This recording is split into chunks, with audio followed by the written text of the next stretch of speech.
Sundarananda Prabhuji or something. Okay, sure, Mataji. Thank you, Mataji. Yeah, thank you so much, Prabhuji. Hare Krishna. Hare Krishna, dear devotees. So in this chapter, we can see Prahlad Maharaj, he receives the exalted benediction from Narsimhadev. And Prahlad Maharaj, being a pure devotee, he considers that anything that if he receives anything from the Lord, that's actually it's not devotion, it's just merchant. You give something and you receive something. So Prahlad Maharaj does not want to accept any benedictions. On the other hand, so he is asking Lord to always protect him from this material world and always keep him at this lotus feet. That is what Prahlad Maharaj is asking. So in this chapter, so after Lord Hiranyakashipu is died, and so now Narsimhadev also spoke, and then Prahlad Maharaj is responding to Lord Narsimhadev. So in the initial verses, we can see that the mood of Prahlad Maharaj, so he is completely satisfied. He does not want any benedictions from the Lord. And he is even saying he is very much afraid of material benedictions. And he always wanted to be in a state of liberation from materialistic life. So that is what Prahlad Maharaj wants. And he considers that the seed of the lusty desires and all the materialistic life is the whole problem in the material world. So obviously, if he is completely convinced, then he does not, again want to have any kind of material desires. So, and then eventually when Lord is actually asking Prahlad to ask something, so because Vaishnava is a paradukhi dukhi, so he's asking benediction for his own father. So he's saying, my father, out of illusion, he thought you as enemy, and he was with pride doing all things which are against the Vedic injunctions. So, and then he's asking the Lord to kindly excuse his father and be merciful unto him. So obviously the Lord already took care of it. He was saying that Lord Narsimhadev said that a pure devotee like Prahlad Maharaj, born in a family, the 21 generations backward and forward, they're all already taken care. They're already from the clutches of material life. So Prahlad Maharaj is given assurance that his father is taken care. At the same time, Narsimhadev is saying that as a dutiful son, you should perform Shraddha ceremony for your father. So then after that, Lord Narsimhadev is asking Prahlad to take over his father's kingdom. So practically the entire three worlds is being ruled by Hiranyakashipu. Now Prahlad Maharaj is taking the kingdom as the king of all Daityas, Asuras. So if you can imagine a situation that he wanted to be completely at the lotus feet of the Lord performing devotional service, but the Lord is asking him to take as a king of Daityas, Asuras, and then be equipoised without getting disturbed and rule over and enjoy the kingdom at the same time. Completely perform your duties in the devotional service, and then at the next life, Lord Narsimhadev is assuring that Prahlad Maharaj is going to become liberated. So now, after all this, now Lord Brahma and all the demigods, Lord Shiva and all the demigods, they were present. So they were also glorifying the Lord Narsimhadev and starting to glorify the Lord. So now we can see here that Lord Narsimhadev even chastises Brahmaji. When there is a close relationship, there will be chastisement. So anytime there is a chastisement, we should understand that the relationship is very close. So here also we can see Lord Brahma is getting chastisement. that don't give any benedictions like this to demons again. So he's giving allegory, like he's saying, if you feed milk to snake, then the poison is going to increase. So similarly, the Daityas, don't give them more power. They are already very mischievous. So now starting from verse number 21, now we can see that. So Narada Muni is again elaborating the whole situation here. So the whole pastime is being elaborated because of Yudhishthira Maharaj's question. So Yudhishthira Maharaj asked, how is that Shishupal, who is so blaspheming the Supreme Lord, and how come he is merging into the body of the Supreme Lord?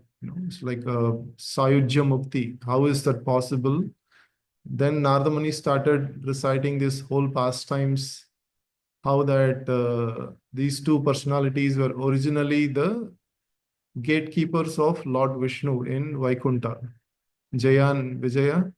So they are actually, because of curse of four Kumaras, they had to be born in the material world. So Narada Muni is reciting. Now Prahlad Maharaj offered prayers, and then the demigods offered prayers. And then, so after that, the Supreme Lord left. And now Prahlad Maharaj has taken in charge of the kingdom. And all the Sukracharya, his Kula Guru, like his spiritual master of this Daityas, and then Brahmaji.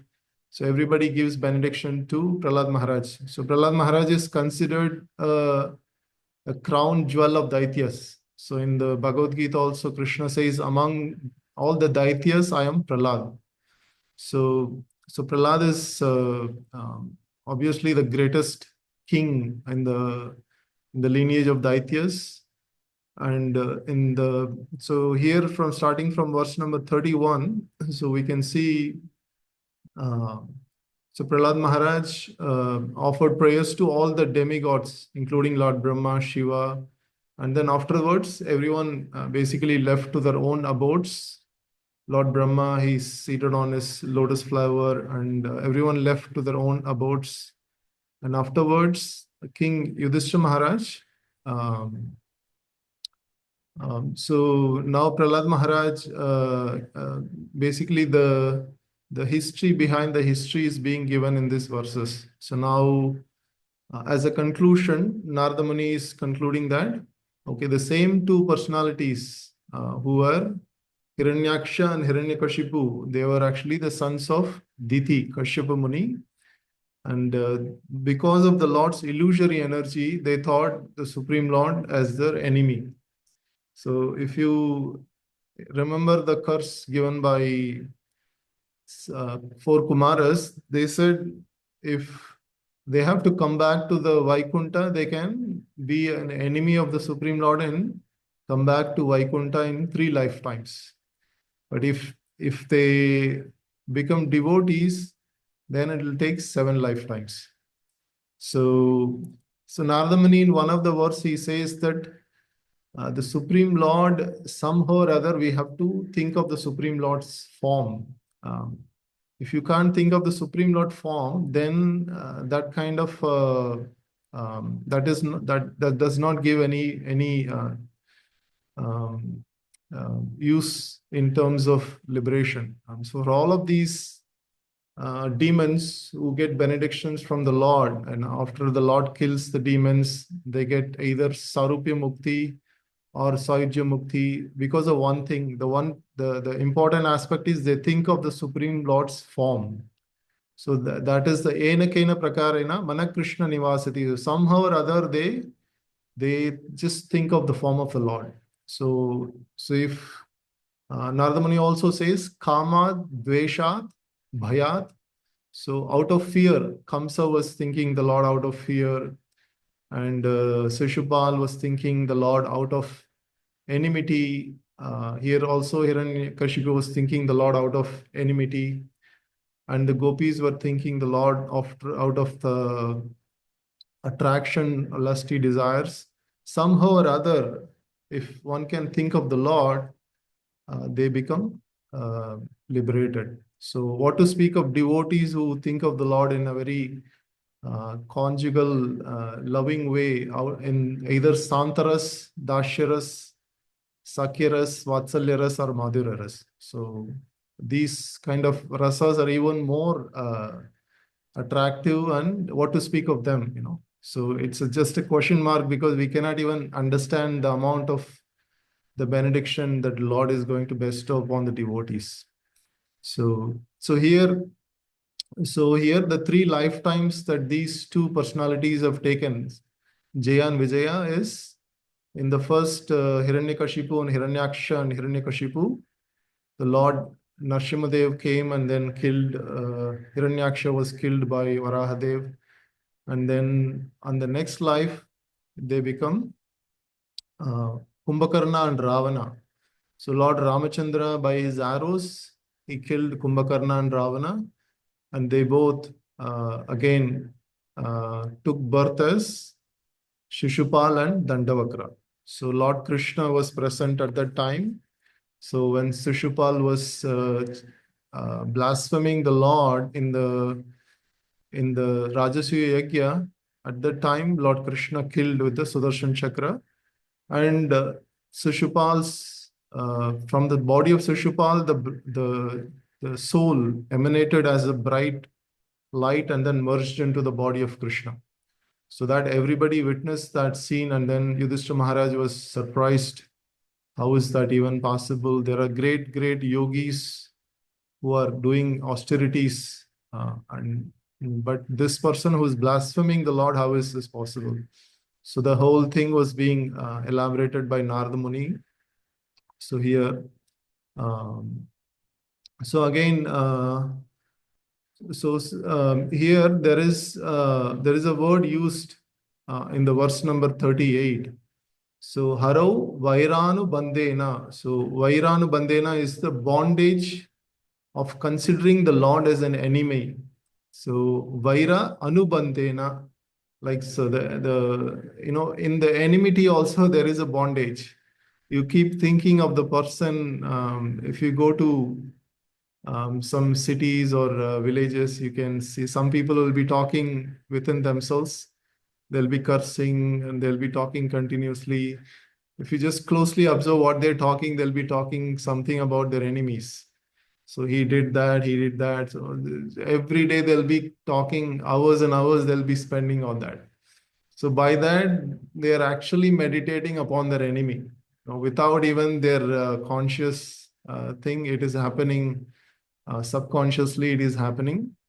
But it's the same principle is being applied. Lord being very merciful, he's even taking that minute point that, oh, he's thinking about me, so I should give some benediction. The Lord is, he's reciprocating, and he's also giving that kind of a liberation. So Narada Muni also says that kama, dvesha, bhayat, sneha. So the devotees is out of sneha, out of love, the devotees love the Lord, and they try to love the Lord in any of the 9 ways by performing bhakti in 9 ways, like Prahlad Maharaj says: Shravanam, Kirtanam, Vishnu Smaranam, Archanam, Vandanam, Dashyam, Sakyam, Padasevanam, Atmanivedanam. So all of these 9 ways the devotees perform. But in the case of Daityas or demons, so they get attracted to the form of the Lord. They meditate on the form of the Lord either by fear or by anger or envy. So that's the predominant. So then what then can be said of devotees? Those who observe in the thoughts of the Lord in 5 rasas. So they take pleasure, extreme pleasure, and the amount of joy that the devotees experience cannot be compared to even, it's like a drop, the impersonal joy that, merging in the Brahma Jyoti, or these demons, they are always in the fear. Like Kamsa was always in a fear in his whole life. But the devotees who perform bhakti, the whole life is a joyful process. Like Prabhupada used to say, the journey of a devotee, the journey is also beautiful and the destination is also beautiful. So that's the power of having that relationship with the Lord out of sneha, out of love. So just like Sishupal and Dandavakra, there are many other kings who have attained a similar kind of out of either envy or out of um, anger, like fear. All of these daityas, or they have attained similarly Vaikuntha planets, either Sarujya Mukti or Sarupya Mukti. So some of these personalities, the names were given here, like the other kings were Poundraka. So Poundraka, Narakashura, Salva, Kamsha. So they were all inimical to the Lord. And all of these kings were thinking constantly the form of the Lord. They all have achieved Sarubhya Mukti. So even anyone who is in the Jnana Marga, like Jnana Marga, they also attain the same destination. So we can understand, if enemies of the Lord achieve salvation, then what to speak of the pure devotees who always engage in the Lord's service. So the difference between the Daityas and the devotees also think of the Lord, but the devotees also perform service. So they would like to serve the Lord in any of the rasas, Santa, Dashya, Sakhya, Vatsalya, Madhurya. So that is the speciality of devotees. So devotees, they always wanted to render service and they wanted to reciprocate with the Lord, and that is a speciality. So, and what happens when you think of the Lord? Tyaktva deham punarjanmanaiti mameti so Arjuna. So when you leave the body, so you do not again receive a material body made up of this bhumirapo nalo vayu kammano buddhirevacha ahankareti mayam binna prakritir astara. So these 8 elements, including mind, intelligence, ego, everything is material. So Krishna says in the Bhagavad Gita that the spirit is the only spiritual. So when that spirit soul, Prabhupada always used to say that I'm trying to release this soul from the bondage of 24 elements. So these material elements are covering. I'm trying to release that spirit soul so that it becomes free. So we are like in the prison house of these material elements, that even without our understanding, we are we're getting into the complications of actions and reactions, karma. So, but when we completely perform bhakti, what happens is we understand that we are not this body, we are not even this subtle elements like mind, intelligence, and false ego, and we are actually the spirit soul within this body. And so that way, the bhakti process has this power to release the soul from the entanglement of this material energies.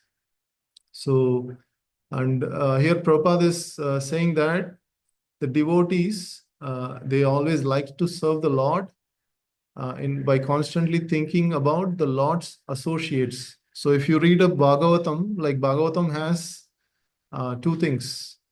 The devotee and the Lord, and the relationship between both of them. So all of these pastimes, we can, on one side, there is a devotee, on the other side, the Lord, and then between them, the pastimes are being enacted. So the whole Bhagavatam, if you think about Srimad Bhagavatam, you have to think about the devotees, you have to think about gopis, Nanda Maharaj, Yashoda, the servants of the Lord, the animals, the cows, the plants, Narmada, the Yamuna river, and then the creepers, plants, everything connected with the Lord, Kadamba trees. So all of these are not different from the Lord. Like if you think of these different elements of the Lord, it is as good as meditating on the Lord because it's all connected with the Lord. So that is how the devotees, when they think about Lord and also the Lord's servants. So this is a speciality that Prabhupada is saying in comparison with all these kings, Trishupal, Dandavakra, Kamsa, Narakasura, they all were delivered by thinking of the Lord. But when the devotees think of the Lord, it is special. They relate the Lord in terms of service. So some devotees might think of how nicely that Akrura actually went and met the Lord. So like that, they will just think about one particular devotee and then relate the Lord with the service that they rendered. So that in that particular mood, the devotees like to reciprocate with the Lord. Some devotees might like to reciprocate with the Lord as a friend. So they might think of Arjuna, or they might think of Hanumanji. So when the bhava is more of a dasya mood.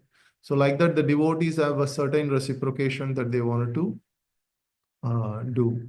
So that particular aspect Prabhupada is emphasizing here. And he's also saying that if one is fully observed in thinking of the Lord, thinking of Vishnu at the time of death, one returns home back to Godhead. So this is the mystery of yogic mystery. So, and the example is also given here in the verse number 39. It says that Ena purva kritam yattat Rajana Krishna Vairinaha Jahuste ante tad atmanaha kitab Peshakruta yataha. So here, so the kitaha means the worm. So tad atmanaha. So it says attaining the same spiritual body and form, just like the Lord Krishna. So all these kings, Rajanaha, Krishna Vairinaha, like means they're thinking Krishna is enemies. They gave up their body and then attained the same body as Lord Krishna. So similarly, similar to what happens to the worm, the worm when it is captured by the black drone, it is just becomes the same type of a body as the drone. So that fly. So, and Prabhupada is saying that this is like the mystery of yogic meditation. So when the yogis, they meditate on the form of Lord Vishnu, and they transform their existence, they purify their existence, and they transform their existence into the same form of the Lord, Sarupya Mukti. They get the same form of the Lord, like four-handed form in Vaikuntha, Shankha Chakra Gada Padma. So when Ajamila was leaving his body, when Ajamila was about to be taken by Yamaraj, by Yamadutas, at the time he was saying Narayana, Narayana. So at that time the Vishnudatas appeared. The Vishnudatas were looking just like the Lord, with the Shankha Chakra Gada Padma, their bodies with the yellow garments. They're just same form of the Lord. So that is the form that is being explained here, the Sarupya Mukti. So that is achieved by devotees because of their sneha in any of the rasas, like the 5 primary rasas. That is what Prabhupada is explaining here. So, but in terms of all of these kings, they were either in bhaya or dvesha, envy or fear. They attain the same spiritual identity. So Hare Krishna. That concludes the today's verse. Thank you very much. Srimad Bhagavatam ki jai, Srila Prabhupada ki jai, Ananta Koti Vaishnava Vrinda ki jai.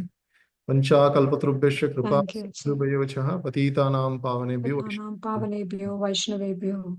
Hare Krishna. Thank you. Thank you so much, Prabhuji, for wonderful class. Thank you all Hare- devotees for joining. Hare Krishna, Prabhuji. Thank you very much, Prabhuji. Hare Krishna. Hare Krishna. Thank you, Prabhuji. Hare Krishna. Hare Krishna.